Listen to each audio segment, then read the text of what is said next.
بسم الله الرحمن الرحيم والصلاة والسلام على المختار من آل هاشم سيد الأولين والآخرين نبينا محمد صلى الله عليه وسلم وعلى آله الطيبين الطاهرين أصحابه الغر الميامين وعلى كل من نهج منهجه واستنى بسنته واهتدى بهديه إلى يوم الدين. وأشهد أن لا إله إلا الله وحده لا شريك له، وأشهد أن سيدنا ونبينا محمدا عبد الله ورسوله خاتم الأنبياء والمرسلين، الذي جعل أول أمل قام به إلى المدينة المنورة بعد الهجرة المباركة بناء المسجد، دلالة واضحة على أهمية المسجد في الإسلام. فمن المساجد تمتلك الجيوش، ومن المساجد يتخرج أباقر العلم. المسجد كل شيء في حياة المسلم. Nous commençons par remercier Allah le Tout-Puissant et que la paix d'Allah et son salut soient sur le meilleur des créatures, le prophète Mohammed, et sur les membres de sa famille, et sur ses compagnons, et sur tous ceux qui sont en train de suivre le chemin qu'il a chôné pour cette communauté musulmane. Et nous attestons qu'il n'y a point d'autre divinité en dehors d'Allah, et nous attestons que le prophète Mohammed est serviteur d'Allah et son messager. Remerciement d'abord à Allah le Tout-Puissant doit faire de nous des musulmans. Ceci est très important. Car Allah le Tout-Puissant ne donne pas l'islam sauf à celui qu'il aime, selon l'hadith authentique du prophète. Inna Allah yuti dunya liman yuhibbu liman la yuhibbu wa la yuti dina illa liman yuhibbu. Dit Allah est en mesure, le prophète dit Allah est en mesure de donner le dunya à celui qu'il aime, même à celui qu'il n'aime pas, mais il ne donnera pas la religion.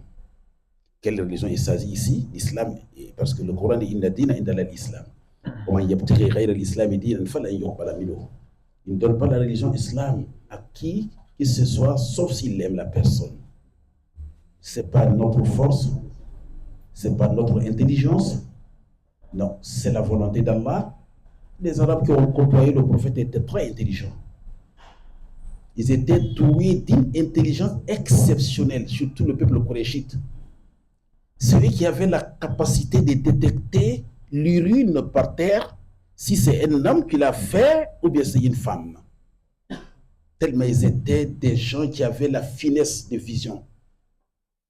Ils l'ont vu, ils l'ont nommé avant qu'il ne soit même envoyé officiellement Mohamed Lamine. Ils ont cru en lui sa moralité, mais ils ont refusé. Ils ont vu même des signes, ils ont refusé. Parce que si Allah n'a pas voulu, tu ne deviens pas musulman. Mais il nous a donné cet islam sur un plateau d'or. La plupart d'entre nous sont nés musulmans. Nous le remercions d'abord qu'il nous aide à appliquer et à entretenir ces gros cadeaux qu'il nous a donnés. Remerciements à tous ceux qui sont là, les frères, et remerciements aux donateurs, que Dieu le récompense, et remerciements à notre frère Imam Sako et à notre frère Imam Ousmane, que Dieu vous bénisse tous.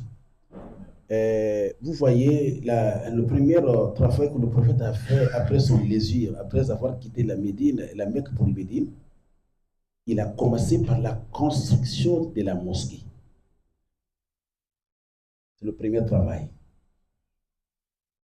Parce que tout dépend de la mosquée. Si la mosquée a joué le rôle que le prophète a confié et qu'Allah a confié à la mosquée, c'est le lieu où les gens se rencontrent. C'est dans les mosquées que les gens apprennent.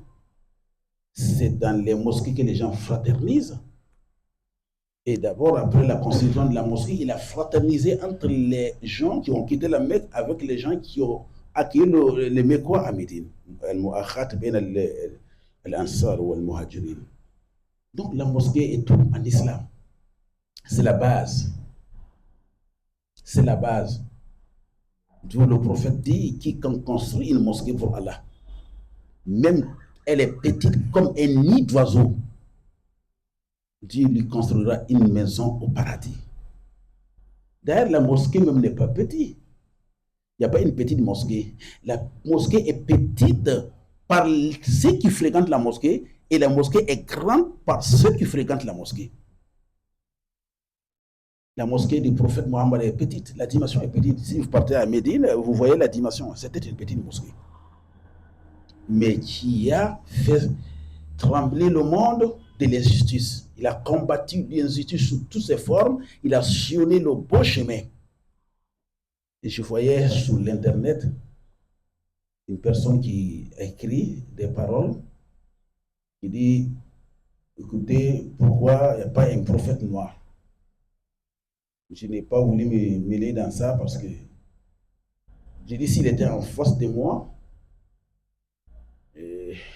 j'aurais le répondre simplement, mais prophète noir, mais le prophète Mohammed est notre prophète à nous. Oui, c'est notre prophète à nous parce qu'il a honoré les Noirs. Vous savez que les Arabes, quand l'enfant vient au monde, ce n'est pas sa maman qui est la première personne à l'allaiter. Non. C'est une autre femme qui allaite le bébé, le nouveau-né. Ça, c'est la tradition purement arabe. Vous savez qui a allaité le prophète Mohammed? C'est une femme noire. Le premier lait qui est rentré dans son ventre béni, c'est le lait d'une femme noire. Fouaïba, elle était esclave d'Abu Talib, Abu Lahab. C'est lui qui a allaité d'abord le prophète. Cet acte d'abord est une déclaration claire contre le racisme et la ségrégation. Et quand, à la conquête de la Mecque, il est monté dans le Kaaba avec Bilal ibn Rabah, qui était un noir et qui fut un esclave avant d'être libéré. Donc, il est le prophète de nous tous. C'est notre prophète.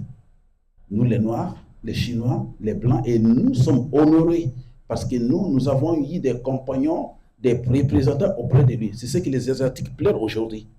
Les Indonésiens, voilà.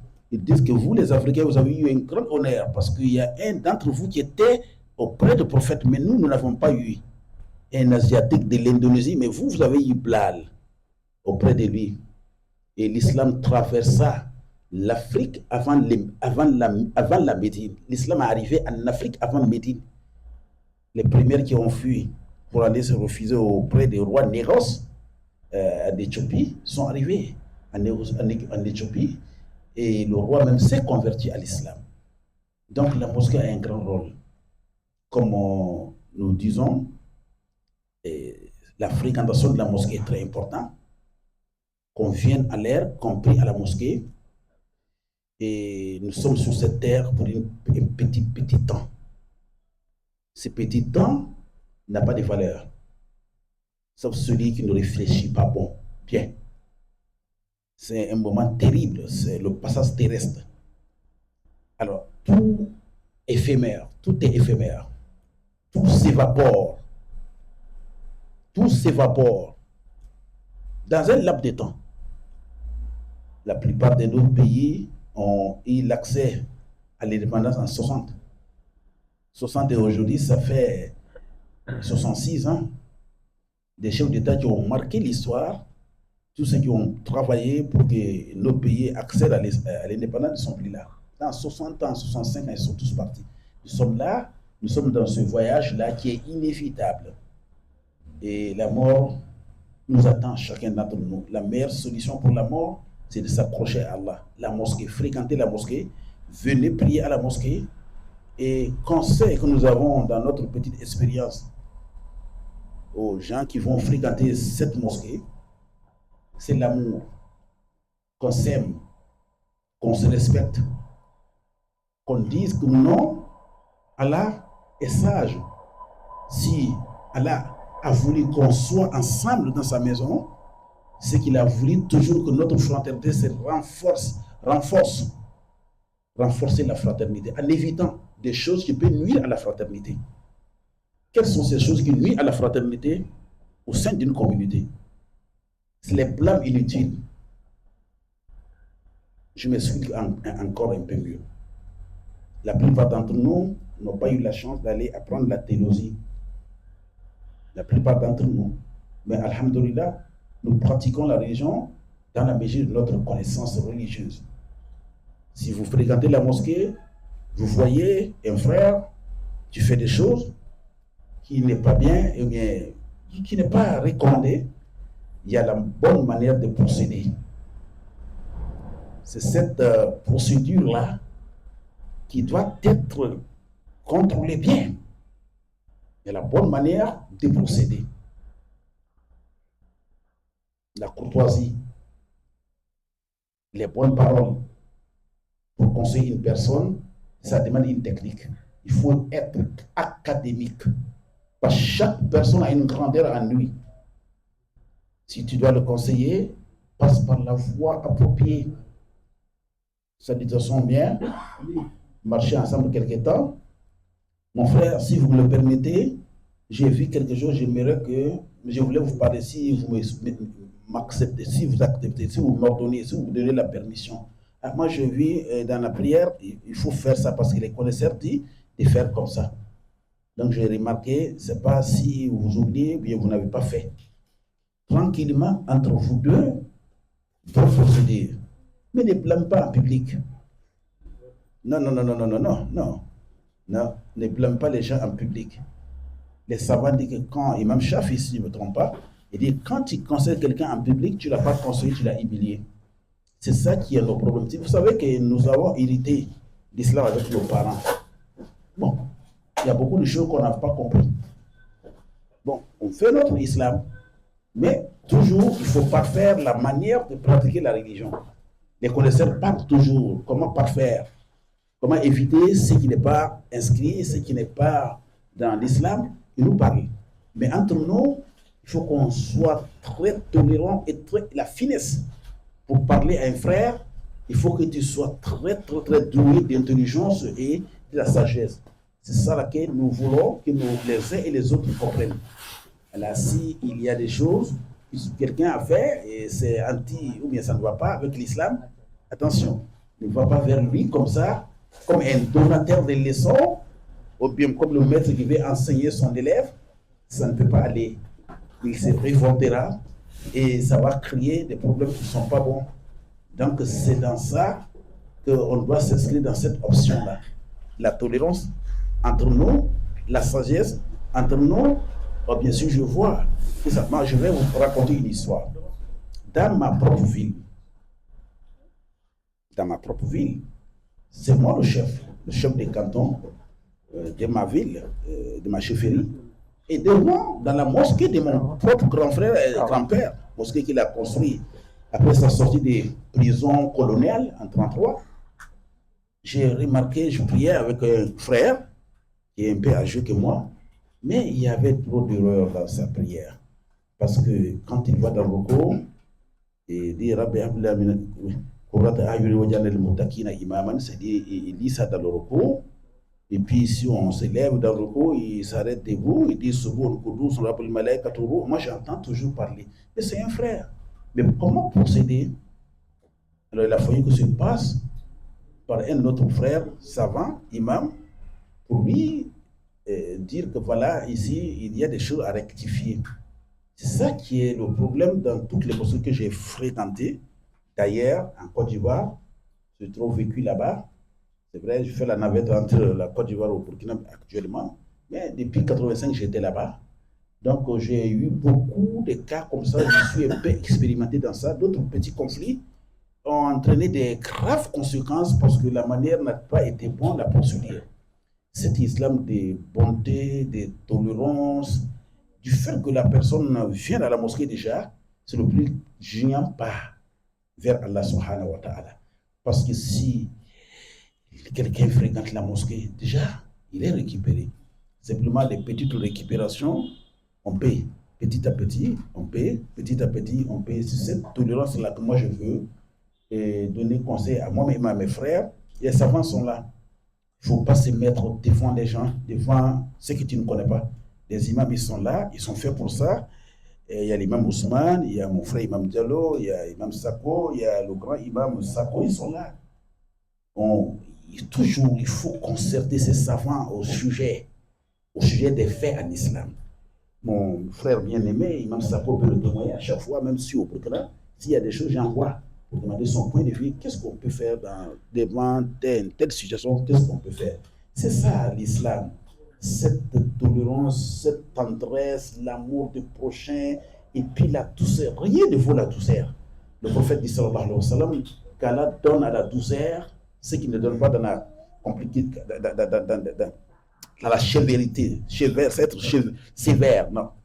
En sévérité, là, ça ne donne rien. Mais quelqu'un, quand il est douce avec toi, ça pourra aller bien. Il y a deux, pour ne pas être prolixe, je vais m'arrêter là. Il y a quelqu'un au temps de Alassane Husseini, ce monsieur ne savait pas lire Tashahhud. Mais Alassane voulait rectifier ce vieux. Mais qu'est-ce qu'il a fait? Il a amené quelqu'un avec lui, comme ils sont jeunes gens. Oh papa, nous sommes dans une discussion. Vraiment, moi j'ai lu à Tashahhud, lui il dit que c'est pas ça. Et bon, je ne sais pas comment, on est en train de discuter, je vais lire pour que vous écoutez. S'il y a une erreur, il faut rectifier ça pour nous. Quand il a dit le Tashahhud, il a dit c'est moi qui est concerné par cette affaire, parce que moi-même je suis en erreur. C'est comme ça, on ne connaît pas tout. On ne peut pas connaître tout. Cette simplicité est demandée. Et vous savez, sinon, nous allons porter l'eau au moulin de nos détracteurs. Aujourd'hui, il y a une lutte féroce à travers le monde contre l'islam. Il ne faut pas qu'on donne au pot de l'eau au moulin de nos adversaires. La tendresse, la bonne parole, l'amour. Vous savez, n'oubliez pas que le prophète dit la yuwazib ala al-wudu illa mu'min. Vous voyez l'ablution que vous faites là, ce n'est pas une petite chose. Quelqu'un qui fait l'ablution et qui se déplace pour venir dans la mosquée et qui dit Allahu Akbar, il est musulman, il connaît sa religion, il aime sa religion. Il y a des petites rectifications. S'il y a des erreurs, on peut passer par la manière la plus bonne et puis l'expliquer et il va comprendre tout de suite. C'est ça. Chacun d'entre nous a une grandeur en lui. Chacun d'entre nous a une fierté en nous. Donc, dans la mosquée, il faut qu'on se contrôle. Et ça, là, il faut qu'on voit ça. Si je vois qu'il y a quelque chose qui ne va pas, si je ne peux pas dire, je passe par l'imam. Mais si je peux dire à la personne, il faut passer par les mille manières, par la procédure normale. Que Dieu, le Tout-Puissant, nous donne une longue vie de santé et de bonheur, qu'il accorde une longue vie de santé et de bonheur aux donataires, que cette œuvre qui est très, très, très bénie soit récompensée par le paradis et dans le dunya, par les barakas dans ses affaires qu'il entreprendra, dans les barakas dans ses enfants, et comme l'argent est très important pour un croyant, parce qu'un croyant, il s'investit toujours dans le chemin d'Allah subhanahu wa ta'ala, et qui est très important, c'est bénéfique, tout le monde doit prier que le monsieur, qu'Allah le récompense avec le paradis. Et je m'arrête ici, j'ai été un peu prolixe, mais je m'arrête ici, que Allah nous bénisse abondamment, qu'il nous donne la longévité, cette région de paix, amener la paix, parler de la paix que l'islam a enseigné. C'est ce que nous voulons aujourd'hui, ce débat. N'oublie pas que le débat islamique a été kidnappé. Le kidnapping, il a été kidnappé par des gens qui sont venus kidnapper ça, mais qui ne sont pas pour l'islam, mais ils ont kidnappé le débat pour ternir l'image de l'islam. Ou par d'autres qui sont musulmans, mais la connaissance est infime, ils ont kidnappé le débat. Et ce kidnapping a rendu que le débat est devenu très dur entre nous-mêmes d'abord et envers les autres. Ça ternit l'image de l'islam. C'est que l'islam est la religion de la paix, la religion de l'ouverture, l'amour des prochains, l'amour des voisins, sans exception de religion, sans exception d'étudier, et la fraternité mondiale. Cette fraternité, l'islam met l'accent là-dessus. Nous sommes des êtres humains, nous sommes frères, soit en religion, soit en famille, soit en quoi que ce soit. On peut être d'une religion différente, mais on est frères. En Adam. C'est pourquoi le Coran, quand il parle, il dit Et j'ai envoyé Samoud, j'ai envoyé au peuple de Samoud, qui n'est pas musulman, leurs frères, Saleh était musulman. Mais il s'agit de quelle fraternité ici? Puisque ceux-là ne sont pas musulmans, mais lui, les prophètes, c'est la fraternité des familles, la fraternité du pays. Il y a tout ça là, il y a cette fraternité. Mais la fraternité la plus solide en islam, dans la vision islamique, c'est la fraternité islamique. Vous partez ensemble, vous vivez ensemble, vous partez, mais quand le frère musulman meurt, tu peux l'accompagner jusqu'au cimetière. Donc, c'est cette fraternité à laquelle l'islam accorde beaucoup d'importance. Mais il accorde importance à toutes les fraternités. L'islam voit que tous les êtres humains sont des frères, soit en religion, soit en Adam. Nous sommes des frères. Le chinois est ton frère, le musulman est ton frère, le non-musulman est ton frère en Adam. Il n'est pas frère dans la religion, mais il est ton frère en Adam. Tu dois le traiter avec la bonté, tu dois le traiter avec l'amour parce qu'il est ton frère. Parce que Dieu dit qu'il nous a créés à partir d'Adam et d'Hawa. Nous sommes tous des frères. Et la preuve la plus palpable, quelqu'un, tu quittes ici, tu vas dans un autre pays, même le pays là n'est pas de ce continent. Si tu es malade, s'il y a un manque de sang, je vais en Chine, il y a un manque de sang, on me place le sang chinois qui correspond à mon groupe sanguin. Mais je suis musulman, le chinois est bouddhiste, mais le sang là me permet d'avoir ma santé parce que nous sommes des frères en Adam. Donc nous sommes des frères. Regardez tout le monde comme votre frère et traitez tout le monde avec la bonté, que Dieu le Tout-Puissant nous donne cette tendresse et cette compréhension de la religion. Wa sallallahu ala nabiyyina Muhammad wa alihi wa sahbihi ajma'in wa akhiru da'wana alhamdulillahi rabbil alamin. Assalamu alaykum wa rahmatullahi wa barakatuh.